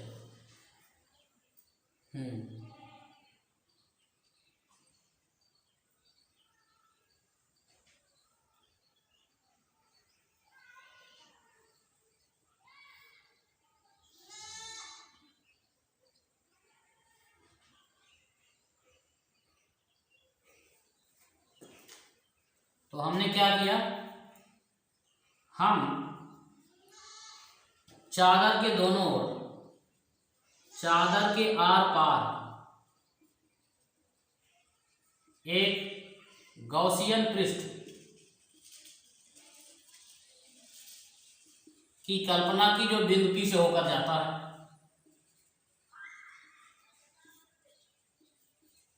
जो बिंदु P से होकर जाता है। बच्चों ध्यान दो, मान लीजिए कि इसका क्षेत्रफल क्या है, DA, DA है, और वायु क्षेत्र भी क्या है, वायु क्षेत्र E है। जितना क्षेत्रफल यहाँ पर इस बेलन का है उतना ही क्षेत्रफल यहाँ पर भी होगा। तो इसका क्षेत्रफल भी क्या होगा, DA होगा, वायु क्षेत्र क्या होगा, E होगा। ठीक है, तो बच्चों दोनों ओर हमें निकालना है वायु क्षेत्र, तो एक ओर निकाल लें और उसी जितना एक ओर आया, जितना मान लीजिए वायु क्षेत्र यहाँ पर आया, कुछ भी आ गया E का मान, तो जितना E का मान इस साइड में आएगा उतना ही E की वैल्यू इस साइड में भी आएगी। तो दोनों को एक ही साथ निकाल लेते हैं। जैसे हम एक और निकालेंगे, एक और की गणना करेंगे, उसमें 2 से गुणा कर देंगे तो दोनों ओर की वैल्यू फाइंड हो जाएगी हमें। तो चलिए सॉल्व करते हैं बच्चों। इसमें हम लगाते हैं जो है गॉस की प्रमेय से। गॉस की प्रमेय, गॉस की प्रमेय छात्रों जो है हम लोगों ने सीख रखा है पहले से। तो गॉस की प्रमेय क्या होती है, सरफेस इंटीग्रेशन EDA बराबर Q/ε0। अब क्या करेंगे, एक ओर का वैद्युत फ्लक्स यहाँ पर हम लोग निकाल रहे हैं, दोनों ओर का निकालना है एक ही साथ में। तो हम लोग क्या करेंगे, यहाँ 2 से गुणा कर देंगे, तो दोनों ओर का वैद्युत फ्लक्स आपको एक साथ निकल के आ जाएगा। चलिए बच्चों, तो यहाँ पर ध्यान दीजिए, अब 2 यहाँ गुणा कर दिया है, यहाँ से वेक्टर हटाएंगे तो हो जाएगा EDA cos 0 अंश। क्यों 0 अंश क्यों हो रहा है, क्योंकि क्षेत्रफल और वैद्युत क्षेत्र की दिशा जब एक ही होती है, जब क्षेत्रफल और वैद्युत क्षेत्र समान की दिशा समान हो, तो वहां पर क्या करेंगे, थीटा का मान 0 रखेंगे, Q/ε0। 2 यहाँ गुणा कर दीजिए, इस 2 को पक्षांतर करेंगे 2/ε0 हो जाएगा। अब E को हम बाहर कर लेंगे, यहाँ पर हो गया DA cos 0 वैल्यू 1 होती है, Q/ε0। ठीक है, चलिए आगे बढ़ते हैं बच्चों। तो DA Q/ε0, जिस प्रकार से dx का समाकलन x होता है, dy का समाकलन y होता है, उसी तरीके से dA का समाकलन क्या हो जाएगा, a हो जाएगा, Q/ε0। यहाँ 2 भी तो था, हाँ यहाँ 2 भी लगा देंगे, 2/ε0। चलिए आगे हम लोग बढ़ते हैं बच्चों। तो a को हम नीचे भेज रहे हैं, E बराबर हो गया Q/2/ε0 × a। तो इसको कुछ इस तरह से लिख रहे हैं हम लोग आगे। Q/a हमने पढ़ाया था पहले आपको, सिग्मा होता है, सिग्मा बराबर Q/a। तो यहाँ जो Q/a है ये हो गया सिग्मा, सिग्मा Q/a की वैल्यू हो गई सिग्मा और 2/ε0। तो दोनों ओर का आ गया एक साथ में वैद्युत क्षेत्र E बराबर σ/2/ε0। ये हमारा डेरिवेशन कंप्लीट हो गया। काफी इंपॉर्टेंट डेरिवेशन था, बहुत ही शॉर्ट में हमने आपको समझाने की कोशिश की है। देखिए यहाँ पर यहीं से आपको सीखना है कि गॉस की प्रमेय जो है होती है EDA बराबर Q/ε0। दोनों साइड का फाइंड करने के लिए हमने क्या कर दिया, यहाँ 2 से गुणा कर दिया। उसके बाद बच्चों 2 को हमने यहाँ पक्षांतर कर दिया है, वेक्टर हटाया तो यहाँ cos 0 अंश आया, cos 0 वैल्यू 1 होती है, 1 से गुणा किया गया, तो DA में 1 से गुणा किए, सॉरी यहाँ पर 1 लिखना था ना, cos 0 वैल्यू 1 होती है, 1 से गुणा करेंगे तो DA हो गया। अब DA का जो है समाकलन करेंगे बच्चों a हो गया, a नीचे हमने यहाँ भेज दिया देखो।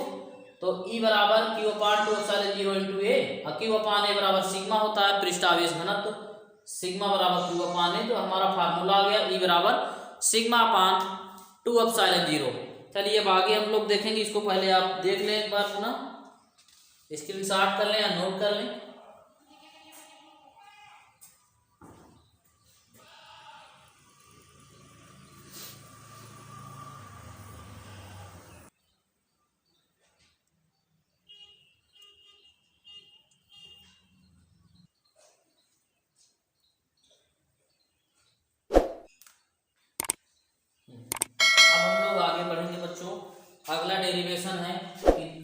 एक चादर थी, अब दो चादर को हमें पढ़ना है। दो एक समान रूप से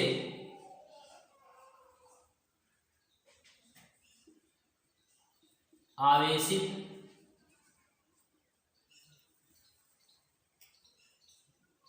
धन तथा ऋण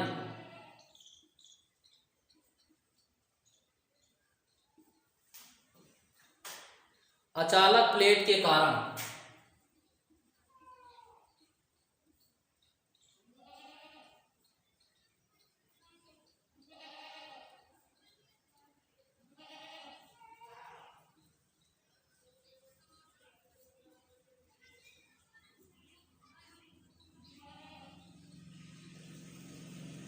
चलिए देखिए डेरिवेशन, ये हेडिंग है आपकी कि दो एक समान रूप से आवेशित प्लेटें हैं जिन पर आवेश कैसे है विपरीत। अभी तक एक प्लेट था, एक प्लेट के कारण हमने वैद्युत क्षेत्र तीव्रता क्या पढ़ी थी, E बराबर सिग्मा अपान 2 एप्सिलॉन 0।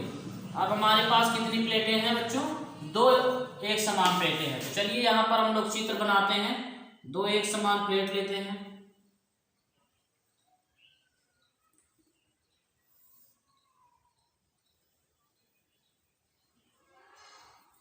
प्लेट कहें या चादर कहें, दोनों एक का डेरिवेशन आप एक ही तरीके से लगाएंगे।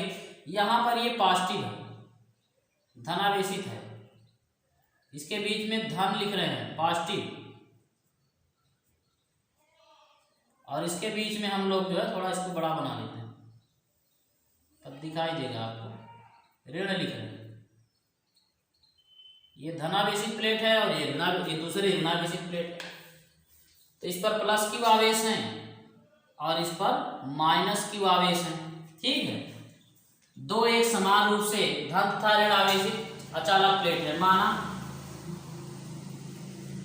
प्लेट 1 धनावेशित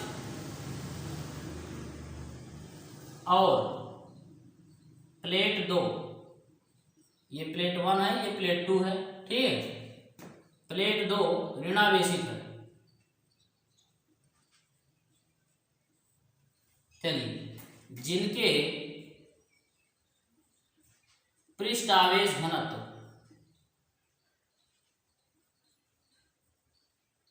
पॉजिटिव सिग्मा और निगेटिव सिग्मा, धन प्लस सिग्मा और माइनस सिग्मा है। चलिए आगे बढ़ते हैं बच्चों। आपको इस चादर के निकट या प्लेट के निकट निकालना है चुंबकीय क्षेत्र, सॉरी यहाँ पर वैद्युत क्षेत्र होगा, वैद्युत क्षेत्र, सॉरी भाई बहुत थोड़ा सा मिस हो गया था। चलिए अब ठीक हो गया। तो दो प्लेटें हैं, हमें निकालना है इन प्लेटों के निकट वैद्युत क्षेत्र की तीव्रता।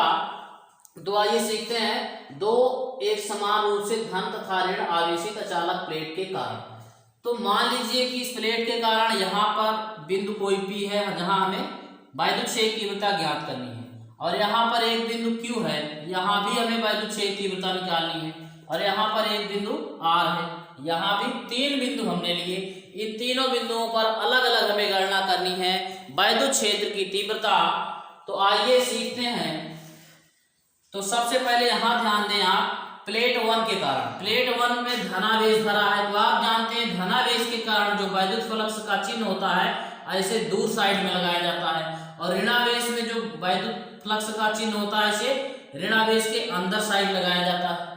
अगर पॉजिटिव है तो वैद्युत क्षेत्र की दिशा ऐसे लगाएंगे, निगेटिव है तो ऐसे लगाएंगे ना। तो हम पहले जो है प्लेट 1 के कारण वैद्युत क्षेत्र की दिशा जब वैद्युत क्षेत्र निकालेंगे तो इसके लिए तीर हम इस तरह लगाएंगे, क्योंकि प्लस से धनावेश से वैद्युत फ्लक्स दूर जाते हैं, तो इससे वैद्युत फ्लक्स दूर जा रहे हैं तो इसकी दिशा जो है हम दूर साइड लगाती है। और हम अब जो है E2 को मान निकालेंगे इसके कारण, तो इसकी जो तीर लगाएंगे तो माइनस के कारण जो तीर लगाई जाती है इसके अंदर साइड में लगाई जाती है। यहाँ हमने बताया था, यहाँ देखो, यहाँ भी। तो जब इसके कारण हम प्लेट ये 1 और प्लेट 2 के कारण जब हम इसकी यहाँ बिंदु P पर तीर लगाएंगे तो ऐसे अंदर साइड लगाएंगे, इसमें अंदर साइड, ठीक है। चलिए अब आगे बढ़ते हैं। सबसे पहले इसकी बिंदु P पर गणना कर लिया जाए ना। यहाँ E2 हो गया, प्लेट 1 के कारण प्लेट 1 के कारण बिंदु P पर, यहां पहले हेडिंग डाल दीजिए कैसे बिंदु P के बारे में हम लोग पढ़ रहे हैं, ठीक है। प्लेट 1 के कारण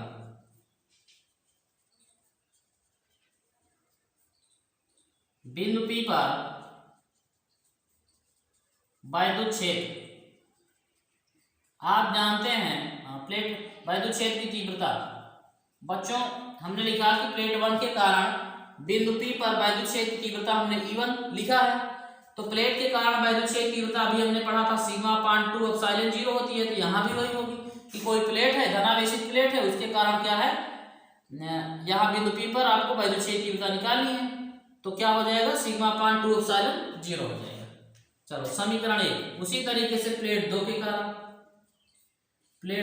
कारण बिंदु P पर वैद्युत क्षेत्र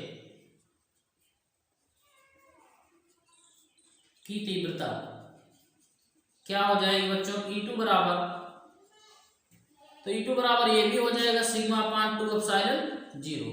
चलिए आगे बढ़ते हैं बच्चों। अब तीर के हिसाब से, जब तीर इस तरह से हो, इस तरह से जब तीर होगी तो परिणामी वैद्युत क्षेत्र जब निकालेंगे तो यहाँ E1 है और यहाँ E2 है। तो जब E का मान निकालेंगे तो E बराबर हो जाएगा E1 माइनस E2, ठीक है। चलिए जब तीर इस तरह से रहेगा, E1 और E2 है और यहाँ E रहे, तो जब E का मान निकालना हो, दिशा सेम हो, दिशा एक ही दिशा में दोनों तीर हो, तो यहाँ जुड़ जाएगा E1 प्लस E2। और तीर की दिशा जब विपरीत होती है तब परिणामी वैद्युत क्षेत्र घट जाता है। चलिए तो यहाँ विपरीत है तो हम लोग क्या करेंगे, बिंदु P पर परिणामी वैद्युत क्षेत्र की तीव्रता E बराबर क्या हो जाएगा, E1 माइनस E2।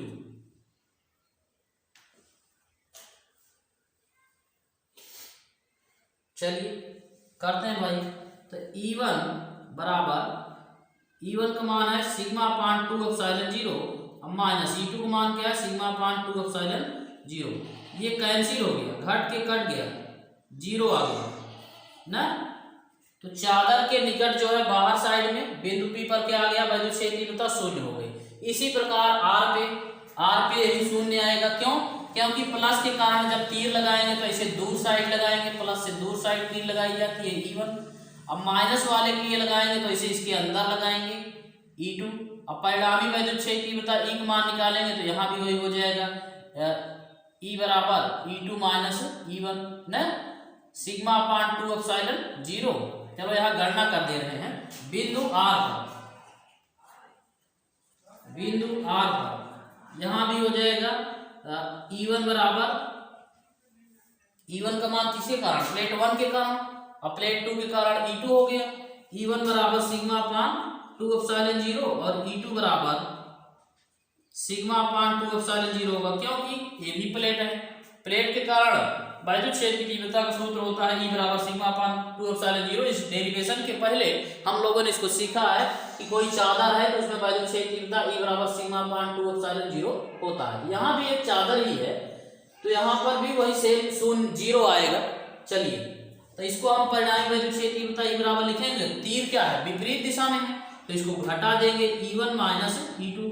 तो सिग्मा अपान 2 एप्सिलॉन 0 माइनस सिग्मा अपान 2 एप्सिलॉन 0 क्या हो गया, 0 हो गया। तो दो चादर हैं और अगर एक धनावेशित एक ऋणावेशित है, उसके दोनों तरफ क्या होगी, वैद्युत क्षेत्र की तीव्रता 0 होगी, ठीक है, 0 आएगी। अब बीच में चलो ज्ञात करते हैं, बीच में यहाँ बिंदु Q पर तो पहले इसका तीर लगाएंगे। बिंदु Q पर फाइंड करेंगे प्लस वाले के कारण वैद्युत क्षेत्र तीव्रता आप जानते हैं, इसे प्लस अगर है तो इसे तीर लगाई जाती है दूर साइड में, प्लस से दूर जाएगा। अब माइनस है तो इसे अंदर साइड में माइनस की तरफ लगाया जाएगा, प्लस से दूर ऐसे लगा दिए E1। अब माइनस वाले के लिए लगाएंगे तो इसी साइड में लगाएंगे, क्योंकि माइनस में क्या होता है, ऐसे लगाया जाता है तीर इस तरह ना। प्लस वाले के लिए हमने इस तरह लगाया। अब यहाँ माइनस है तो इसके कारण क्या लगाएंगे, ऐसे तो लगाएंगे, तो ये हो गया E2, ये प्लेट 2 का है ना। तो इसकी दिशा क्या है, सेम है। तो यहाँ बिंदु Q पर जो है ये E2 हो गई। तो यहाँ बिंदु Q है, यहाँ पर E का मान जब हम लोग निकालेंगे बिंदु Q पर, E1 का मान क्या रहेगा, सिग्मा अपान 2 एप्सिलॉन 0, और E2 का मान भी, क्योंकि प्लेटें हैं दोनों चादर हैं, तो सूत्र तो वही होगा सिग्मा अपान 2 एप्सिलॉन 0। अब तीर सेम है, ठीक है। बिंदु पी क्यू, हाँ यहाँ पर Q है ना, तो बिंदु Q पर जो है परिणामी वैद्युत क्षेत्र, बहुत आसान है, एकदम सिंपल है, आप थोड़ा समझने का प्रयास करिए। यहाँ पर जो है किसी भी प्लेट के कारण, थोड़ा आवाज हो रही थी ना, चलिए अब समझ में आएगा।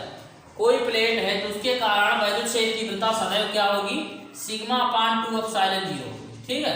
तो इस प्लेट के कारण और इस प्लेट दोनों के कारण वैद्युत क्षेत्र की तीव्रता क्या होगी, सिग्मा अपान 2 एप्सिलॉन 0। E1 का मान इसके लिए हमने लिखा है सिग्मा अपान 2 एप्सिलॉन 0, इसके लिए हमने E2 का मान लिखा सिग्मा अपान 2 एप्सिलॉन 0। अब यहाँ पर तीर ध्यान देंगे, तीर से ही आपको सब कुछ समझना है।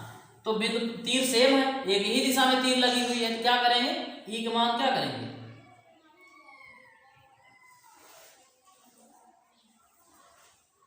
E बराबर हो जाएगा, जुड़ जाएगा। अगर तीर विपरीत होता तो घट जाता, अब यहाँ जुड़ जाएगा।